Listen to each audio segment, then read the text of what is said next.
Saw a couple tours that render judgment has a quarter fracture. Can you just give us the proper context? Wrong word, not a fracture. Not a The horses get these, when you have a hoof, every now and then they'll get a little split in them, and you have to tighten it up and keep it tight.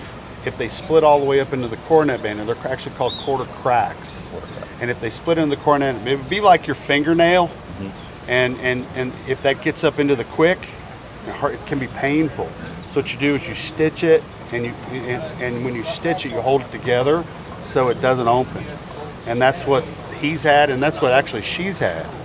I've got 200 horses I manage, and only 2 horses with foot issues are those 2. Yeah. What are the chances of that? Now, saying that, last year, the seas parted for us. Both horses were doing fantastic. Everything went perfect. There were no issues at any point in time, and we win both races. But that's the challenge of winning races. And look, if either horses we don't feel right and we think that's going to be an issue, then we won't run. But right now, I think we've got it under control. In terms of like football terms, is render judgment probable, questionable? No, I think he's probable. I don't think that's a problem. He's actually had patches put on for over 2 months, 2.5 months, and he's actually had them on different feet.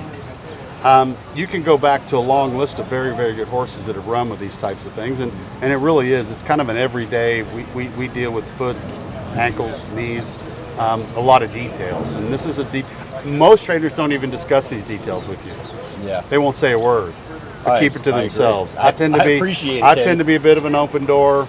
I talk about it, try to explain it so people understand it, and it's really interesting. If you see acrylic on a horse's hoof, you know that they've had work done, and it's there's some really talented people that do this work. Blacksmiths are amazing.